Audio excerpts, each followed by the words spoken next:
સરપંચ એટલે ગામના મુખી. કેટલીક ગ્રામ પંચાયતોમાં સરપંચો નહોતા, ચૂંટણીથી નવા સરપંચો પણ આવ્યા. સરપંચની જવાબદારી છે ગામના સર્વાંગીક વિકાસનું ધ્યાન રાખવાની, ગ્રામજનોની સમસ્યા સરકાર સુધી પહોંચાડવાની, પંચાયત સુધી, તાલુકા જિલ્લા પંચાયત સુધી પહોંચાડવાની, સરકારની યોજનાઓનું પ્રોપર ઇમ્પ્લિમેન્ટ પોતાના ગામમાં થાય એ માટેની. પણ કેટલીક વાર સરપંચો બેદરકાર હોય છે, લોકોનું સાંભળતા નથી. કેટલીક વાર લોકોની અપેક્ષા કદાચ વધુ પડતી પણ હોતી હશે. પણ આજે એટલા માટે કાર્યક્રમ કરવો છે કે થોડાક એવા કિસ્સા સામે આવ્યા છે. સૌ પ્રથમ રાજકોટના જેતલસર ગામમાં જોઈ લો. જેતલસર ગામમાં મહિલા સરપંચ છે, સરપંચ મહિલા છે. અહીંયા કેટલાક સમયથી સરપંચ અને ગ્રામજનો વચ્ચે ઘર્ષણની ઘટનાઓ થઈ રહી છે. જેતપુરનું જેતલસર જંકશન, જ્યાં ગ્રામ પંચાયત ખાતે વિરોધ કરતી આ મહિલાઓ જુઓ, એમને સરપંચનો ઘેરાવ કર્યો.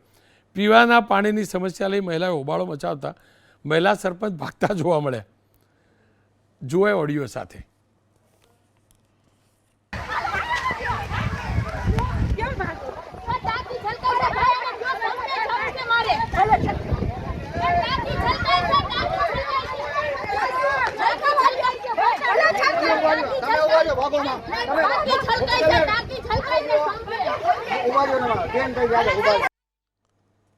ગામની અંદર ગ્રામસભા પણ મળતી હોય છે, ત્યાં પણ અનેક વાર ઘર્ષણ થાય છે. તમને સુરતના દ્રશ્યો બતાવીશ.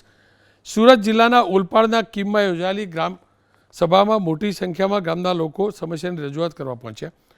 ચાલુ ગ્રામસભા દરમિયાન સ્થાનિકો દ્વારા સરપંચોને પૂછાયેલા સવાલથી જબરદસ્ત મામલો ગરમાયો. ગ્રામજનો અને સરપંચ વચ્ચે ઉગ્ર બોલાચાલી થઈ. તો જિલ્લાની સૌથી મોટી ગ્રામ પંચાયત કામરેજ છે, ત્યાં પણ ગ્રામ સભામાં ખાડીના પાણી સોસાયટીમાં ઘૂસી જતા હોવાને લઈ સ્થાનિકોએ ઉગ્ર રજૂઆત કરી, જેથી મહિલા સરપંચ અને વોર્ડના ચાલુ સભ્યો છોડીને ચાલ્યા ગયા, જેને લઈ સ્થાનિકો વધુ રોષે ભરાયા અને ગ્રામસભા બંધ કરવી પડી. અવાજ સાથે સાંભળજો.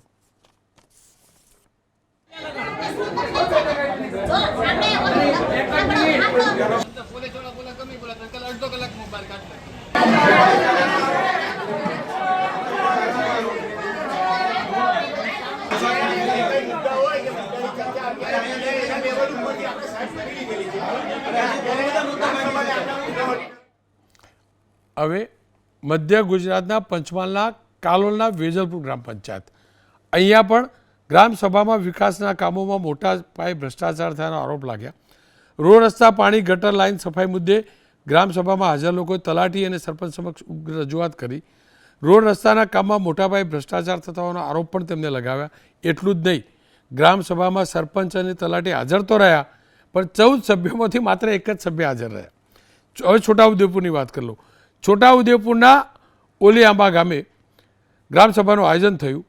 મોટી સંખ્યામાં ગ્રામજનો હાજર રહ્યા. ગ્રામસભા દરમિયાન વિવિધ વિકાસના કામોની સમીક્ષા સાથે ગ્રામજનોએ મુશ્કેલીઓ અને જરૂરિયાત પર ચર્ચા પણ કરી. ખાસ કરીને ખરાબ રસ્તા, ગટર લાઇન, લાઇટ, આરોગ્ય કેન્દ્રની તમામ રજૂઆત પણ કરવામાં આવી. આંગણવાડીની પણ રજૂઆત કરવામાં આવી. સરપંચ અને તલાટીએ રજૂઆત સાંભળી પણ ખરી. આ ગ્રામસભા શાંતિથી થઈ. સવાલ એ છે કે ગામની અંદર ગ્રામ પંચાયતો સમરસ બને છે. સરપંચની ફરજો પણ છે, સભ્યોની પણ ફરજ છે, તલાટીની પણ એટલી ફરજ છે. તો પછી આવું ઘર્ષણ કેમ થાય છે? લિપિબેન ખંધાર બીજેપીના નેતા છે, પ્રવક્તા છે. રજનીકાંતભાઈ કંઠ રાષ્ટ્રીય સદસ્ય, રાજીવ ગાંધી પંચાયતી રાજ. રજનીકાંતભાઈ, આપનાથી જાણવું છે, શું કારણ ગ્રામ પંચાયત સમરસ થાય, બધા મળીને સરપંચ બનાવે, પણ પછી સભામાં પાછા ઝઘડા થાય, શું કારણ? રોનકભાઈ, આખી વાતને જો સમજીએ તો જે સમરસ છે એને પણ ડિટેલમાં જઈને સમજવું પડશે. અને આ જે તમે કિસ્સાઓ બતાવ્યા છે એ સમરસ ગ્રામ પંચાયતના છે કે નહીં એ પણ સમજવું પડશે. હું પણ નથી જાણતો પ્રમાણિક. એટલે સૌથી પહેલાં પંચાયતી રાજની આપણે જો 2 મિનિટ હોય તો વાત કરું કે પંચ પરમેશ્વરનો એક આદર્શ લઈને આપણે પંચાયતી રાજની વાત કરીએ. ગાંધીજીએ કીધું કે હું એક એવું ભારત બનાવવા માગું છું કે જેમાં દરેકે દરેક વ્યક્તિને એવું લાગે કે આ મારો દેશ છે. અને એવું એને ક્યારે લાગે કે જ્યારે હું એક ગામનો રહેનારો વ્યક્તિ હોય ને એમાં મારો અવાજ હોય, એને જ પંચાયતી રાજ અને એને સ્વરાજ કહી શકાય. એ જ વાત આગળ વધારતા રાજીવ ગાંધીજીએ પંચાયતી રાજને 63માં અને 64માં સુધારો લઈને આવ્યા. એને ખરા અર્થમાં એક એવું માળખું આપ્યું કે જેમાં લોકો પંચાયતોમાં ચૂંટાઈને આવે, લોકો વચ્ચે જઈને પોતાના કામો કરી શકે અને એક ગ્રામસભાની એક આખી સિસ્ટમ વિકસિત થઈ એ ત્રિસ્તરીય માળખામાં. થયું એવું કે કોંગ્રેસના સમયમાં આ જે સિસ્ટમો પેદા કરી એને શું કર્યું કે લોકોના હાથમાં સત્તા સોંપી અને લોકો એમાં ભાગીદારી લેતા થયા અને ખરા અર્થમાં લોકતંત્ર એકદમ છેવાડાના માણસ સુધી પહોંચતું થયું. પરંતુ થોડા સમયમાં તમે જોશો કે નાણાં પંચનો જે અહેવાલ હોય તો એ ડિક્લેર થતા નથી. નાણાં પંચ બને છે કે નથી બનતું ખબર નથી. 11મી અનુસૂચિ મુજબ 29 વિષયો પંચાયતોને મળેલા છે. એમાં હકીકતમાં ગુજરાતમાં કેટલા પંચાયતોને અધિકારો મળેલા છે એના ઉપર કોઈ ચર્ચાઓ થતી નથી. ગ્રામસભામાં શું ચર્ચા થવી જોઈએ એનો એજન્ડા પણ ગાંધીનગરથી લખીને મોકલવામાં આવે કે આના ઉપર કામ કરજો. સ્વભંડોળની ગ્રાન્ટ છે એ ક્યાં વપરાવી જોઈએ એની પણ એક માર્ગદર્શિકા આવે. તો હું અહીંયા સરપંચ કે ગામ લોકોને દોષી ન ગણતા હું આખી એક સિસ્ટમને દોષી ગણાવું છું. તમે સમજો કે હું એક સરપંચ છું, મારી પાસે સ્વભંડોળની ગ્રાન્ટ છે, પરંતુ એ ગ્રાન્ટ ક્યાં વાપરવી એનો અધિકાર મને મળતો નથી. બીજું, તમે સમરસની વાત કરી તો સમરસમાં તમે એને ઊંડાણમાં જશો તો ખબર પડશે કે કોણ એમાં ચૂંટાઈને આવે છે. જો દાખલા તરીકે રજનીભાઈને સરપંચ થવું હોય તો એ ચૂંટીને પણ બની શકે છે, તો સમરસ બનાવવાની શું જરૂર છે? પછી એ થાય શું? એ ઉદાહરણ આપું. મને કોઈએ વોટ આપવો છે એટલે સમરસ બનાવવું એ જે વ્યક્તિને વોટ કરવો છે એના વોટિંગ રાઇટ ઉપર તરાપ છે. દાખલા તરીકે એક બીજો પણ આપણે પંચાયતી રાજને પાંગડો કર્યો છે ગુજરાતમાં, એનું એક ઉદાહરણ બીજું પણ છે કે તમારે 2 સંતાનથી વધારે હોય તો તમે ચૂંટણી ન લડી શકો અમુક વર્ષો પછી. તો એવું શા માટે? ગામનો કોઈ માણસ છે એને રજનીભાઈને ચૂંટવા છે, એના 2 સંતાન હોય કે 3 સંતાન હોય, એ એનો અધિકાર છે, એના ઉપર તરાપ મારીએ. પછી અમુક રાજ્યોમાં જ્યાં બીજેપીની સરકાર છે ત્યાં શિક્ષણના પણ પ્રાવધાનો લઈને આવી છે અને એવા એક પ્રાવધાનમાં મેં હરિયાણામાં જોયેલું કે લગભગ 80% જેટલી સીટો જે છે શેડ્યુલ કાસ્ટ સમાજની એ ખાલી રહી ગયેલી. તો આ બધું કેમ થઈ રહ્યું છે? આને હું ગુજરાત સરકારમાં બીજેપી સરકાર આવ્યા પછીનું એક સિસ્ટમિક ફેલિયર માનું છું. હકીકત એ છે કે ગ્રામસભા એ લોકતંત્રની આત્મા છે અને એમાં સરપંચ અને જેટલા પણ ગ્રામસભાના સદસ્યો છે, ખાલી ચૂંટાયેલા સભ્યો નહીં, ગ્રામસભામાં આખા ગામના લોકો આવે, એ બધા ભેગા થઈને ગ્રામનું હિત કઈ રીતે થઈ શકે એની ચર્ચા કરવા જોઈએ. એના બદલે સરકાર બધી જગ્યાએ નિયંત્રણ મૂકતી જાય. તમારે કોને ચૂંટવા એના ઉપર પણ નિયંત્રણ આવે, તમારે ચર્ચાઓ શું કરવી એના ઉપર પણ નિયંત્રણ આવે. તો આ બધું જ જો સરકારને ડિસાઇડ કરવાનું હોય, સરકાર જ નક્કી કરવાની હોય, તો પછી લોકતંત્રની ત્યાં હત્યા થઈ રહી છે. એ લોકતંત્ર માટે ઘાતક છે અને એના પરિણામો જે તમે આ કિસ્સાઓ કહ્યા એ કિસ્સાઓ બહાર આવે છે. તો આપણે કોઈ એક વ્યક્તિનું નહીં, કોઈ એક કિસ્સાનું નહીં, પણ હકીકતમાં બીજેપીની સરકારમાં આ એક આખું સિસ્ટમ ફેલિયર છે અને સિસ્ટમેટિકલી પંચાયતી રાજની હત્યા થઈ રહી છે. એ આપની નજર સામે આપણે જોઈ રહ્યા છીએ. એમાંથી દેશને બચાવવો જોઈએ અને લોકતંત્રને મજબૂત કરવું જોઈએ, આપણી જવાબદારી છે. લિપિબેન, આપ તો અનેક ગામના સરપંચો સાથે સંપર્ક પણ રાખો છો અને સરપંચ સંમેલનનું આયોજન પણ કરો છો. મને જાણ શું કારણ હોઈ શકે સરપંચ પંચાયતના સભ્યો અને ગ્રામીણો વચ્ચે સંકલન નથી થતું ને આવા વિવાદો થાય છે? રોનકભાઈ, આજના બનાવો જોઈએ પહેલાં હું તમને એ કહેવા માંગીશ કે ગ્રામ પંચાયતનો જે મુખ્ય જે પ્રમુખ કહેવાય ને, અધ્યક્ષ, એ સરપંચ છે. સરપંચ એ ગામડાઓમાં લોકોએ ચૂંટેલો એવો પ્રતિનિધિ છે કે જે ગામડાની સેવા કરવા માટે ચૂંટાયો છે. કોઈ સત્તા માટે, સત્તા ભોગવવા માટે નથી ચૂંટાયો.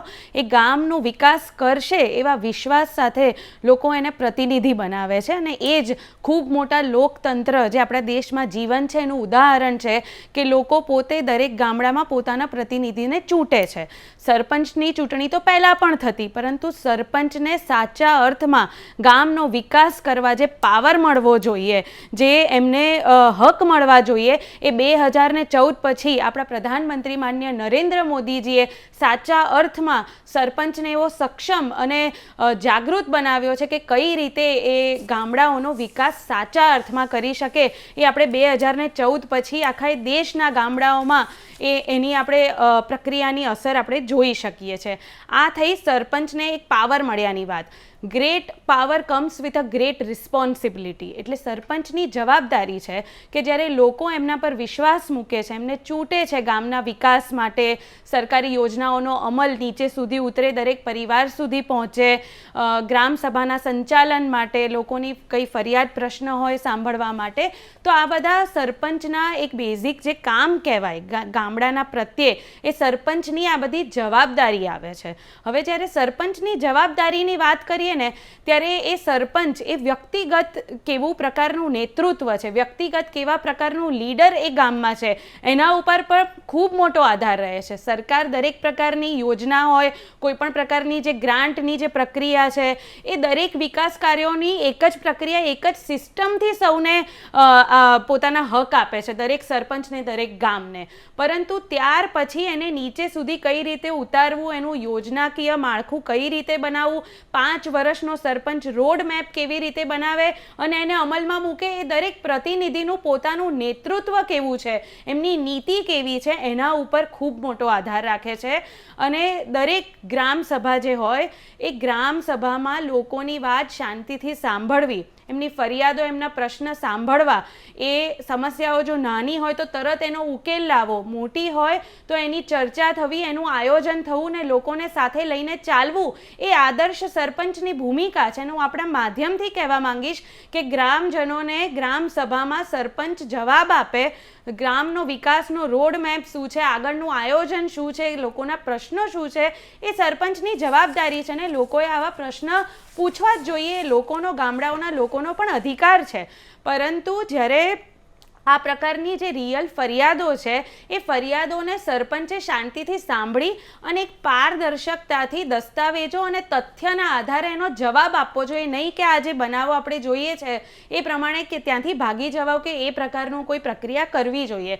સરપંચને લોકોએ ચૂંટ્યો છે, એનો અર્થ છે કે લોકો એમાં વિશ્વાસ રાખે છે કે તમે ગામડાનો વિકાસ કરશો, તમે જે સરકારી યોજનાઓને લાભ છે અમારા સુધી પહોંચાડશો. તો એ પ્રકારની પ્રક્રિયા ખૂબ મોટી સરપંચની જવાબદારી છે અને સરપંચે નિભાવવી જોઈએ. નહીં કે આ પ્રકારનું કોઈ પણ કરવું એ ખૂબ જ ખોટું છે. જ્યારે લોકોએ વિશ્વાસ મૂક્યો હોય અને ખૂબ શાંતિથી સાંભળીને તથ્ય દસ્તાવેજોના આધારે સરપંચ લોકોને જણાવવું જોઈએ કે કયા પ્રશ્નો છે, એનો ઉકેલ શું આવ્યો છે, આગળ પ્રશ્ન ઉકેલવાનું આયોજન શું છે. તો આ પ્રકારની કામગીરી દરેક સરપંચે કરવી જોઈએ.